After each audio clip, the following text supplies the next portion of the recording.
Hey everyone, it's 10 Types, and today I'm going to be talking about some new cards that were recently revealed for our new set, Twilight Masquerade. They're actually revealed for Crimson Haze, which is one of the Japanese sets making up Twilight Masquerade. Twilight Masquerade will be releasing May 24th as the sixth Scarlet and Violet set, which is going to be the one after Temporal Forces. Temporal Forces is coming out in around a week, and I will be making content on that, so subscribe, yay! But and that will happen with rotation. So these will all be post rotation, and it will have an Ogerpon EX. And I don't think. Oh, and there is a Tool Ogre mask. It looks like that's confirmed, but we don't know much about that. And that's not the topic of today's video with Ogerpon EX. The topic is a few more cards that are revealed for that set that are really interesting, in my opinion. Maybe not for a giraffe or for a giraffe. I don't know. Anyway, it has its attack mid rumble, which really does describe this attack. Why would okay. So it does 4 damage for each stage 1 Pokemon you have in play. Can also do 80 for Psychic, Colorless, and Confusion. This card was revealed a while ago. It actually, I was going to talk about it, but I didn't have, like, it's not interesting enough to talk about it on its own by any means, so I didn't. But, Mid Rumble it's mid. I don't know if that's actually, like, how it would be translated, or the Pokebeach team just had some fun with it and called it that. But yeah, it doesn't do a ton. It can hit up to 200 though, which or sorry, 240 if you have 60 Jones in play. The big card that you want to pair this with is Zoroark, and obviously Zoroark is not a thing. You can use it and it can have some value. It's not terrible. You can play it with Zadu to accelerate energies, and that's a pretty big deal, right? Because Zadu's it's a good card. But the issue here, obviously, is that it's not super powerful. It is a stage 1. We just talked about Frigiraf EX, I guess, with it, which does wall basic EXs, and it's not a terrible Pokemon. But at the same time, I don't think this is good enough. If you are playing Frigiraf EX, though, and you want to play this, I think you could slot them in together, but I don't think either one's really justifiable to play on its own. Next up, we have Ariados from the same set. Also, I guess I should look at the Draft rig, yeah, that's not very good. Um, yeah, you can do 30 for one and then 10 to one of your own bench Pokemon, which is actually kind of interesting. Doing self damage can be useful, but it's not that good. But you do have Ariados now with Big Net. Your opponent's active evolutions Pokemon retreat cost is 1 colorless more.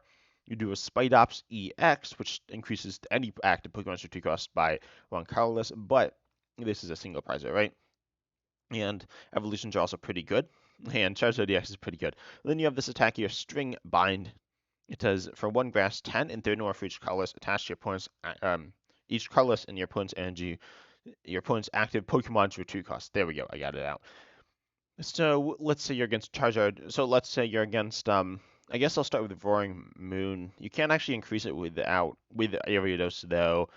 They have 230 HP, potentially less, and potentially more as well if they have like a tool. And so if you have, if you're hitting this right away, you're hitting a 70, double to 140. So that's obviously not enough. There isn't really a way to make that enough. I guess if you put on maximum belt, you're hitting 120, double that, you're hitting 240, so you can do that. Then we look at Charizard EX. If you just have this one in play, their retreat cost would normally be 2, now it's 3. Keep in mind there is the card Calamitous Wasteland, I think, that increases basic retreat cost by 1 colorless. So you could do, or basic non-fighting Pokemon's retreat cost by 1 colorless, so you could use that against Roaring Moon, but that won't quite get you there still. But against Charizard DX, you get one of these in play. Retreat cost is 3, but they have 330 HP, so you're hitting 100, double that to 200. If you get 2 of these in play in Super Effective Goggles, you are hitting 120. Triple weakness with the tool, you are hitting 360. So that is a way to do it. A little bit awkward though. You need 2 stage 1s, of course, just 1 energy, not too bad, but then you need a tool, and that's to target a Pokemon that you're intended to be able to take down. But the other interesting concept here is in a control-based deck to trap certain Pokemon. Specifically, the idea is you don't want to play Spidops EX because it's a multi-prizer, and you want to trap something like the Barrel or maybe Kirlia or something. Kirlia isn't great to trap. Well, it depends. If they're just using Kirlia as an engine, it can be pretty good to trap. Certainly, Barrel is a decent Pokemon to trap. There are even evolution EXs. You could trap their Charizard EX in the active, and then go ahead and just stick up a Mimikyu. And they can't KO Mimikyu because Mimikyu's immune, and so they are just stuck there. Assuming you can actually get them stuck, but if you get two of these in play, Charizard retreat costs 4, they're probably not retreating out of that, especially if they don't play double turbo. And even if they do retreat, it's pretty awkward. That is 4 energy they are burning. You still need some more for an attacker. But I think Ariados is a pretty interesting concept. There isn't really a way to turn off this ability, certainly not one that's particularly easy either. And so this can be used in the control-based deck or a not a stall-based deck. You can use it in stall, but doesn't make a ton of sense. I guess Mimikyu is stall. I made a video talking about control and stall, but like a trapping style deck is obviously what this is focused on. And Ariados is really good for that. I think this is a really fun card, one that I'm probably going to mess around with some. The big issue is it's not useful in maybe like half the matchups, and it is a stage 1, and you probably need 2 of them in play. So it's a pretty big commitment, and so I feel like without Zoroark, it's not quite good enough. If we had Zoroark, you could stick this in a Zoroark control deck and kind of bring that back. That wasn't the most consistent thing either. I'm not in love with this card, but I don't hate it either. I think it's pretty neat. I think it's pretty balanced, but balance might not quite be enough in this meta, so only time will tell.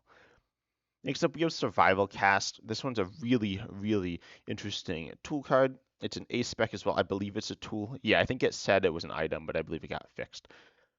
And so this is another A spec we've seen revealed.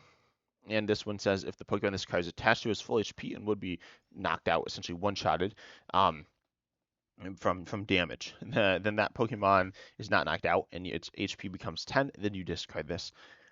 So there are a few synergistic cards with this. One is Bianca's Devotion, I believe, which is coming in Temporal Forces, the set before this, the set we're getting in a week with rotation, and that says it's a supporter that heals a Pokemon completely. It's if its HP is 30 or less. And so you can just go ahead, play that card, and then heal your Pokemon completely, and not have to discard the energy. And that's really good because healing is really powerful. You are losing this though every time that it gets triggered. If it doesn't get triggered, you're not losing it, but then why is it there? And of course, one issue as well is Iron Valiant, EX, I should say. And Iron Valiant EX is a bit of a problem because it does ping you. I think it's the only Pokemon that does that, though it could be wrong. Oh, it is Starmie as well, but those can counter this because they essentially break it. It's like a card called Focus Sash or Focus Band. I don't know. There's some other card like this.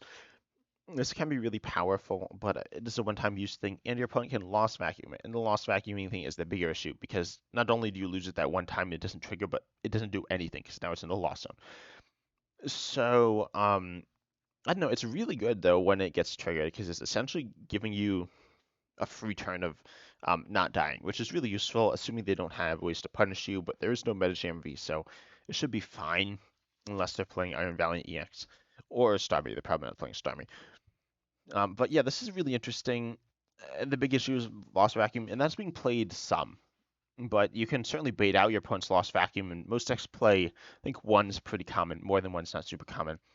So if you are able to bait out their lost vacuum, you can use Survival Cast after that, and then they won't be able to do anything about it. You can also recover it. Tools aren't super easy to recover, but not super hard either. You have Roseanne's backup, Silene, and a few other options, I think. And so this is pretty interesting. I don't know if it's good enough. I think it is. I mean, it's really good, right? If it triggers, it's really good. You get a free turn. You can kind of loop it. You can get full healing as well as Bianca's Sincerity. I like this card. I like it a lot. But I'm skeptical about it being Lost Vacuum, right? I think once Lost Vacuum rotates, it will have presumably a lot of time with Survival Cast without Lost Vacuum as well, and I think this card will really shine. Comparing it to the other ace specs, the only ace spec it's comparable to would be Hero's Cape, which gives you 100 more HP. I think this is definitely better. Hero's Cape is not super great. It's good in certain scenarios, but for the most part, I think Survival Cast is much better. It also does if your opponent has something like Giratina V, which hits through effects of attacks, and you have a Pokemon that would get KO'd by it, you won't get KO'd, right? It'll stop. It's not an effect of or it's not an effect on the Pokemon. It's like an effect that happens after, if that makes sense. It's kind of weird, but anyway, Survival Cast is a pretty cool card here that does give you a lot of both survivability. I think it's definitely potential to be a good ace spec. Prime Catcher is very good, but it's not broken. And so I definitely think that Survival Cast has a place to step in and see some play. Lastly, we have Lana's Assistance, which is really interesting.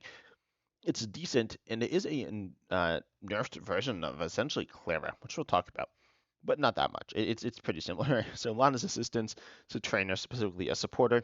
This is put up to 3 in any combination of Pokemon that don't have a rule box, and basic energy from your discard into your hand, which is really interesting because it's obviously recovery, and it's kind of worse than Clara because it doesn't get back rule box Pokemon.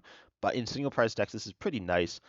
It's kind of like the difference between Super Rod and Ordinary Rod, which is small but and not that impactful. But the big thing is that it is also not able to get rule box Pokemon back. If you're playing a single prize deck such as Zadu or I should say Charm, but that's not a thing. I don't know. It's good in single prize decks. I certainly think it has some value. Unfortunately, I don't think it's that good. I was never a big fan of Clara, outside of I guess the use case of Moltres or Glare Moltres, which is a good card, but rotating with Clara. Even then, I didn't think it was broken. But I'm sure some people will really like this. This is definitely a card you want to keep on your radar. Especially with the Gallade. Gallade is going to be really solid post rotation. It allows you to search for a supporter every turn. Same thing with Pidgeot EX, which searches any card every turn. So that allows you to just go ahead and grab Lon's Assistance, chuck it down, and get back some Pokemon and get going real fast. It's really great late game in single prize decks, which are certainly going to be okay post rotation. Although I don't know if we'd have quite the cards you're looking for. It could also be very good in Lost Zone. But anyways, I hope you enjoyed the video. If you did, consider subscribing, liking, and all that good stuff. And as always, I'm excited to see you in the next video.